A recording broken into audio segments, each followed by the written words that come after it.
누가복음 4장 21절에서 30절까지입니다. 구약성경, 신약성경 93면에 있습니다.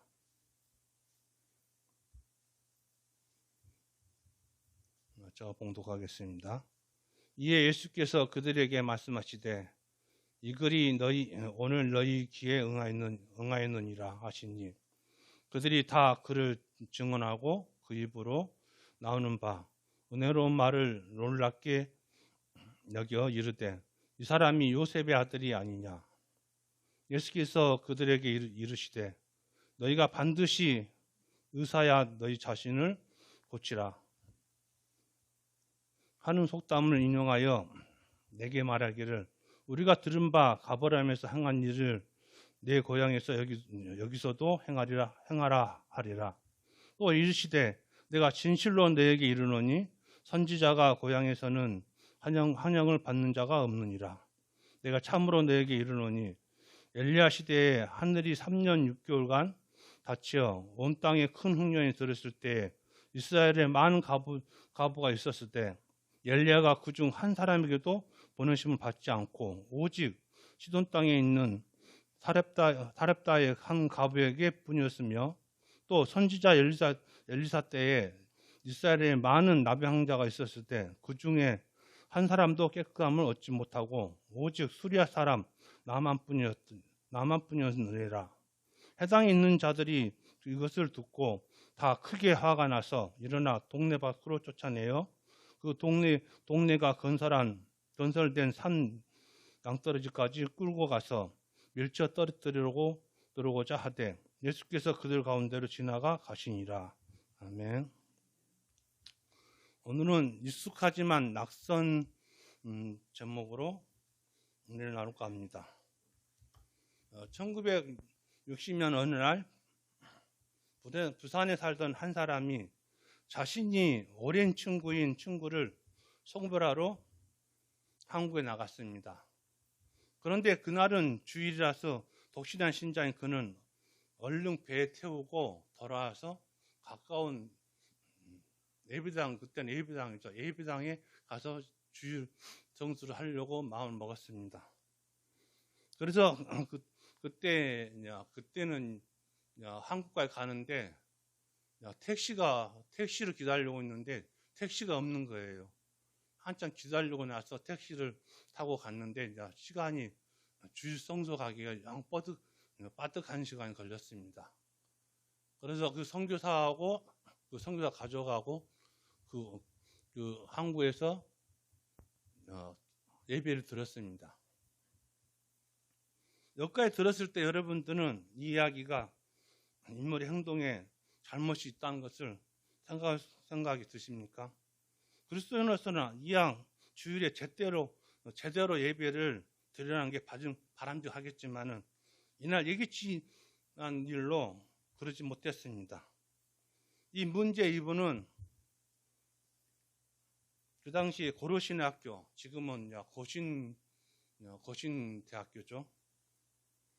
고신대학교가 부산에 시작했었는데 지금은 천안에 있습니다. 근데 부산에 지금 고신도 그대로 있어요. 그때 교장으로 계신 박윤성 박사입니다. 이 박윤수 박사는 여러분 잘 아시다시피 한국의 대표적인 보수주자입니다. 그리고 우리 교단의 합동신학교 초대 교장이었습니다. 어떻게 된 사정인지 잘 알 수 없지만 이날 있었던 일은 그가 당시 속한 고순칙 교단에 크게 알려져 큰 파문을 일으키게 됩니다. 우선은 주일날 택시를 사용하여 주일에 돈을 썼다는 것입니다. 두 번째는 교회에서 예배를 정식적으로 안 드렸다는 것입니다. 이 두 가지 문제를 해서 이분은 주일 성수에 대해서 학교 측에 사과를 했습니다. 그렇지만은 이 사건으로 해서 학교 측에서 그 교단에도 그때 고신교단에서 있었는데 그 교단에서 못 있고 파문을 당합니다.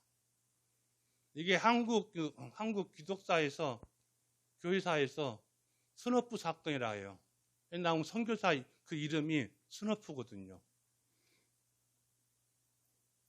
우리 한국 교회가 얼마나 극단적인지 보수적인지 그걸 나타내고 있습니다. 근데 지금도 주일날 교회에서 주일날 사적으로 돈을 개인적으로 쓰면 교회에서 좀 안 좋은 소리를 많이 합니다. 어떤 데는 심하게는 이단 소리까지 듭니다. 저도 최근 몇 년 전까지도 주일을 그렇게 지켰어요. 주일날 사람도 만나지도 않았습니다. 왜냐하면 그게 주일을 잘 지키는 거로 했었거든요. 근데 저도 어찌 보면 아주 극보수의 쪽에서 속해요. 주일날도 결혼식 있다 그러면 미리 돈을 보내고 가지는 않습니다. 우리 하사람들 친척이라도 안 가는 경우가 많았습니다. 근데 지금의 주일은 우리가 주님을 부활한 기념으로 생각하고 주일을 좀 신선하게 지내면 됩니다. 근데 주일에 또 급하게 또 쓸 수가 있어요. 자녀가 아프다든가 본인이 아프다든가 부모님이 아프다 할 때 응급실 가게 돼요. 그런 상황에서 써야지. 이거 주일이라고 지킨다고 그러면 월요일까지 지켜서 자녀를 다치게 한다든가 더 아프게 한다든가 어떻게 사망 사고까지 생길 수가 있습니다. 근데 현실에 맞게 하는데 그러면 이게 구약에 어찌 보면 구약이 지키는 주일이라고 생각한다 그러면 교회에 올 때 차도 타고 오면 안 돼요. 근데 이스라엘 사람들은 자기들이 말하는 안식일 날은 안 움직이니까 불도 강차거든요. 아니면 금요일 날 켜놨었으면 계속 켜놔야 돼요. 왜냐하면 수치를 올리는 순간도 일이 된다고 보거든요. 차를 타고 간 것도 실은 차가 시동이 걸려있으면 괜찮은데 이 키를 돌렸을 때가 일이 되거든요. 근데 주님이 우리가 주일을 다음 주가 이번 주가 다음 주죠. 다음 주가 부활절인데 주님이 주일날 그렇게 지키라 했겠습니까? 잘못하면 종교개혁에 대해서 우리가 할 말이 없어요. 이분 네 분들 아시겠습니까? 이분 종교개혁은 루터가 종교개혁을 했어도 완성을 이룬 분이 네 분입니다. 제네바에 종교의 개혁이라는 벽이 있는데요. 이게 5m, 이거 화면을 적게 보지만은 5m 벽에 그린 것입니다. 이게 밑에 스위스 말로 적어져 있는데 이게 제목이 어둠 그리고 빛입니다. 여러분이 보시기에는요, 좌측이죠. 좌측에가 기움 파넬입니다. 큰 파넬로 하고 있으면 됩니다. 두 번째는 칼빈입니다. 세 번째는 히어도스 배자입니다. 네 번째는 존 녹스라고도 하고 존 낙스라고도 합니다. 존 낙스는 잘 알아야 돼요. 그러면 장로교를 만든 분이 존 낙스거든요. 이분은 스코틀랜드 분인데 이분은 종교개혁을 이분은 완성한 분이셔도 장로교는 이분으로서 지금 우리 장로가 생긴 것입니다.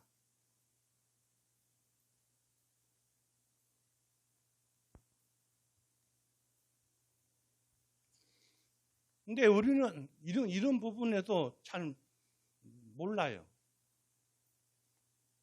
왜냐하면 종교개혁 루터가 하는 것은 알아요. 루터가 99년요. 그것은 카톨릭에 대한 것이었지 실은 종교를 바뀌자는 건 아니었거든요. 지금 개신교로 루터는 개신교를 만들자는 건 아니었습니다. 그 카톨릭의 비리야 이런 것을 붙여놓은 거였어요. 특히 부활절은 카톨릭에서는 5월 25일인가 초파이라 그러죠. 그 사람들이 4월 초파일이냐 5월 초파일을 그때는 절들은 그때 현금을 많이 받는 돈 버는 날이에요. 뭐 등 하나 단 것도 안에 등 달면 30만 원이고 100만 원, 부처 가까이 달면 100만 원이고 이런 거 등이 어마어마합니다. 가톨릭에서는 이때 사순제가 뭐고 돈을 엄청 많이 받아요. 가톨릭은 꼭 주일을 안 지켜요. 주일 안 지키고 주일 중에 한 번만 미사에 참석하면 끝입니다. 화요일날 드리든 목요일날 드리든. 특히 나이 드신 분들은 뭐 집안에 있다고 화요일하고 목요일하고 미사를 많이 드리더라고요. 그 남대로 자기들은 성경 공부도 하고 한 것 같지만은 자기들은 주일을 그렇게 생각하지 않아요. 우리하고 똑같지는 않습니다. 그렇지만은 그 사람들은 그 하나 예수님의 고난 주간 그거로 해서 어찌 보면 많은 돈을 걷어들입니다. 이게 우리나라에서 걷어들였다고 해서 우리나라 게 아니에요. 전부 로마 카톨릭으로 보냅니다. 맨날 그러면 로마 카톨릭 간 이유가 카톨릭에 지금은 종교개혁도 로마 카톨릭에서 나온 거거든요. 그래서 서방하고 동방 종교하고 서방 종교하고 나눠집니다. 근데 러시아나 그리스는 동방 종교예요. 왜냐하면 그리스가 로마한테 그 카톨릭을 받아들이는 게 아니고 너무 그 자기들한테 로마가 그쪽을 압제를 했었거든요. 침탈해서. 그렇기 때문에 그것 때문에 자기들은 로마하고 가까운데도 서방 정도로 한 게 아니고 동방 정도로 지금도 하고 있어요. 그래서 서방 종교인 콘스탄티노가 그 이스탄불을 옮겼을 때 AD 400년에 로마가 망합니다. 근데 거기서 나온 동방 종교는 1000년을 이어가요. 그래서 그 가톨릭 지금의 우리나라도 동방 종교 들어오는 게 서방 종교가 들어와 있는 종교입니다. 그렇지만 이 네 분이 실은 종교 개혁을 하고 완성을 해야 되잖아요. 그래서 이분으로부터 우리는 교회가 아니라 교육교회가 나온 것입니다. 근데 이 교육교회가 나온 이유가 실질적으로 가톨릭의 비리나 고난에 대한 것, 어떤 보면 베드로 성전을 지은다고 해서 99개 계단을 무릎을 꿇고 물팍을 그냥 걸어간 게 아니고 물팍으로 올라가는 거예요. 그 고난을 해서 그 돈을 가지고 면죄부가 생기고 이분들은 그게 싫은 거예요.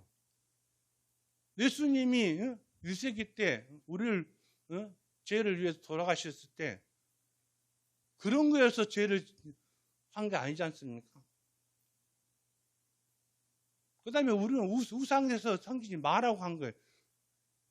하나님은 처음부터 우리는 십계명에서도 우상을 섬기지 말라겠어요. 근데 가톨릭 신부가 우상이 될 수가 있습니다. 우리 교회도 목사가 우상이 돼서는 안 됩니다. 우리는 십자가의 전달자가 되지 목사가 어느 교회 지금 그래서 이단이 생긴 거예요. 이단이 그 사람도 어디서 나온다면 교회에서 나온 사람들이거든요. 다 신학을 했어요. 그런데 신학을 했는데 이 주회를 하는데 자기가 주회를 하는 거예요. 성경적 주의를 하는 게 아니고. 그리고 자기가 이단의 우두머리가 되는 것입니다. 계속 TV나 이단들 나오는데 그 이단들이 자세히 들어보면 다 교회를 욕에 여쭤보면 교회에서 나왔기 때문에 목사가 어쩌니 저랬더니 오늘 목사도 그래도 그리스도인들은 진짜 신실하게 살아야 돼요. 뭘 하나 하더라도 이게 하나님 의에 관련이 있는 거 없는 거 생각해야 되고 이제 우리 괜찮겠지 이 넘어가서는 안 된다는 거예요. 안 보는 것 같아요. 다 보고 계세요. 괜찮겠지. 그게 조금 더 커지면 큰 게 됩니다.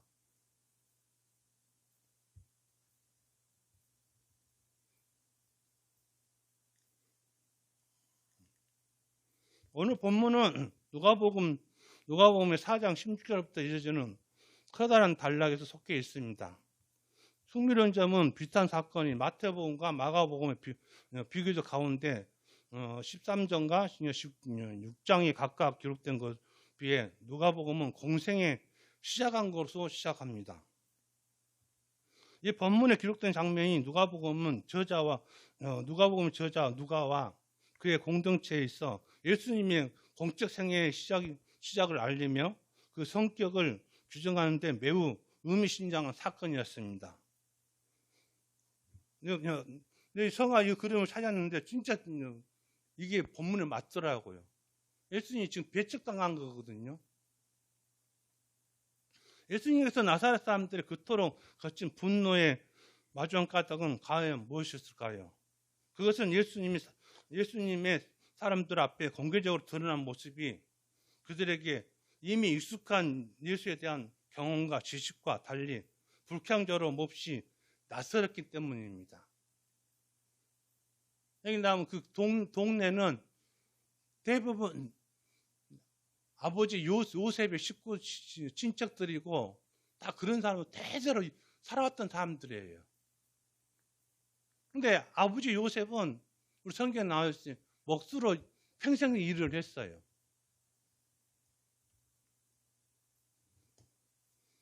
그런데 평생 일을 했는데 예수님이 오늘 이사야 61장을 회당에 들어가서 읽은 것입니다. 자기들 봐서는 이해가 안 가는 거죠. 책을 본 적도 없고 글자를 알 수가 없다는데 그 사람이 목수의 아들 사람이 회당에 가서 이사야 본문을 읽은 거예요. 하다못해 여러분이 동네에서 어렸을 때부터 컸을 때 잘 아는 사람이 이런 행동을 했을 때 아유 그 글자도 몰라요. 학교 다닌 적도 없고 근데 그 사람이 글을 읽는다고 하면 깜짝 놀랍니다. 근데 이 사람들 소문은 들었어요. 근데 그러면 예수님이 이 동네로 오시기 전에 다른 누가복음에서는 그렇지만 마태나 마가복음에서는 다른 복음에서는 갈릴리 사역을 가버나움에서 큰 이적을 보여주고 오셨거든요. 근데 얼마 안 떨어졌어요.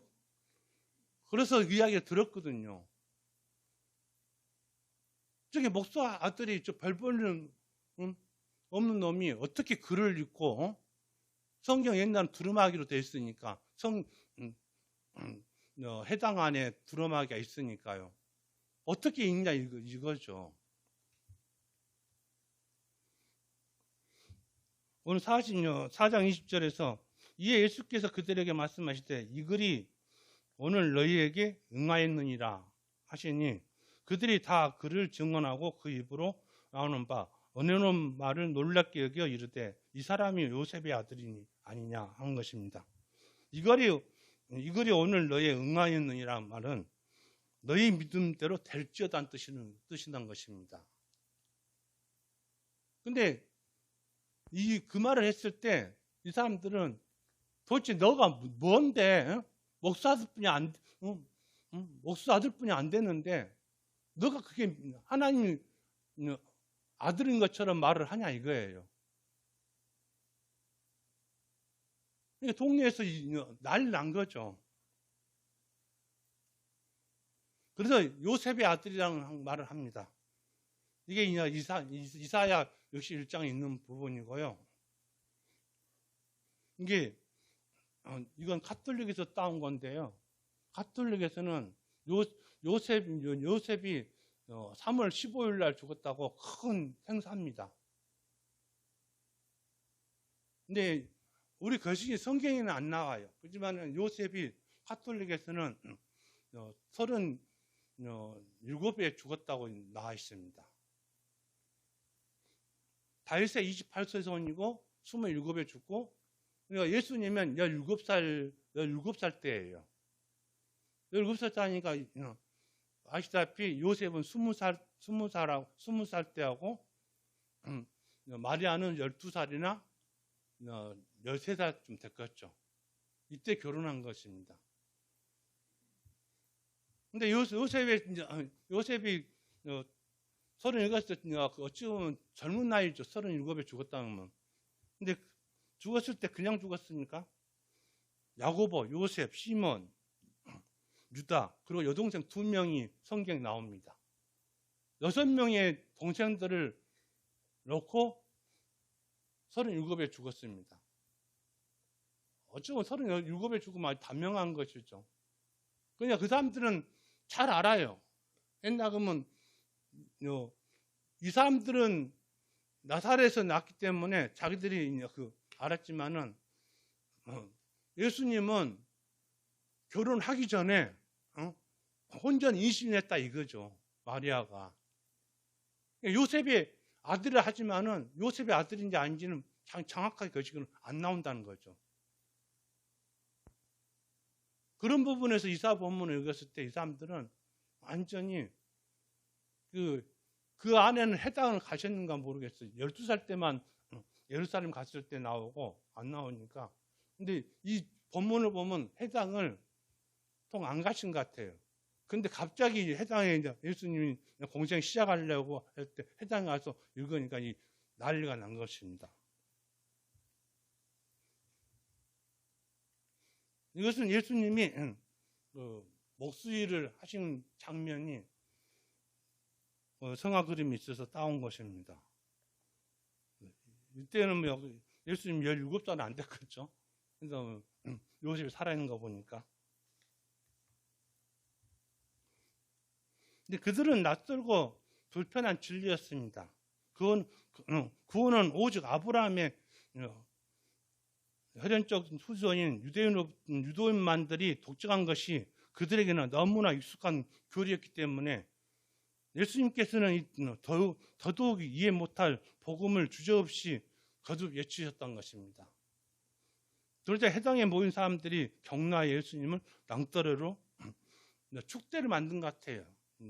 나사렛이 좀 높은 고지라서 높은 고지도 아닌 한 300고지나 돼서 그 축대를 이제 만드는데 그 가서 떨쳐놓으려고 떨쳐서 죽이려는 작전을 한 것 같습니다. 맨날 동네에서 그 해당장이 있으니까 이런 것은 자기들이 율법적이 아니다고 해서 돌로 쳐 죽기도 하고, 왜냐하면 동네마다 그랬을 거 아닙니까? 이런 권한이 있었으니까 이 사람들이 예수님이 이런 이야기 할 때 대노를 하고 난리 났을 거 아니겠습니까? 사랑하는 성도 여러분, 우리는 이 점에서 지금도 다시금 질문을 던질 필요가 있습니다.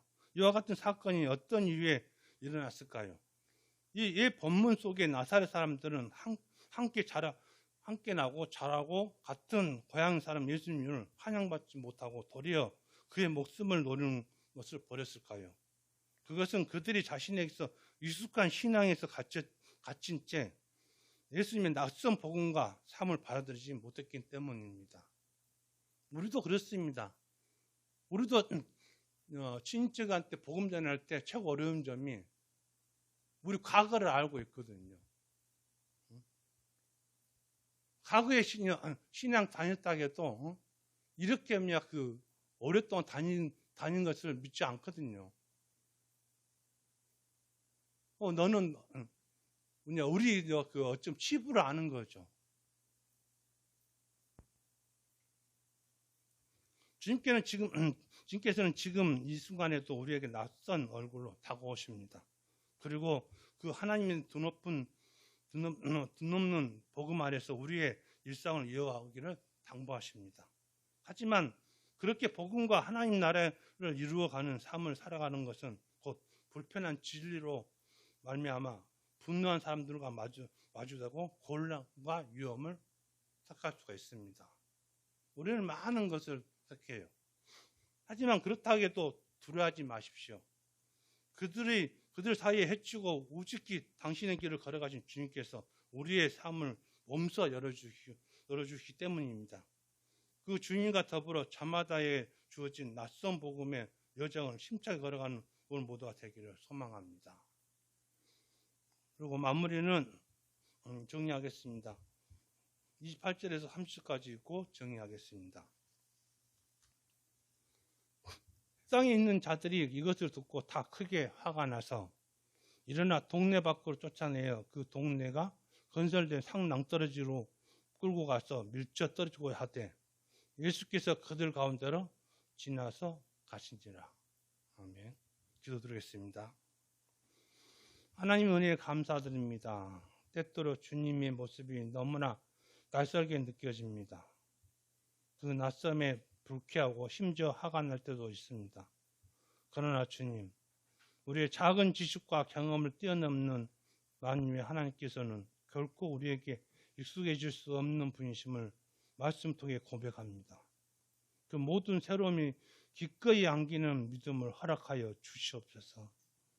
그리하여 초라하고 흉한 십자가 복음을 통해 온 세계를 구원하는 주님과 동행하는 기름 붓는 자의 사명과 부르심을 가까이 감당하는 우리 모두가 되게 해 주시옵소서. 낙선 십자가와 부활로 온 세상을 구원하신 예수 그리스도의 이름으로 기도드립나이다. 아멘.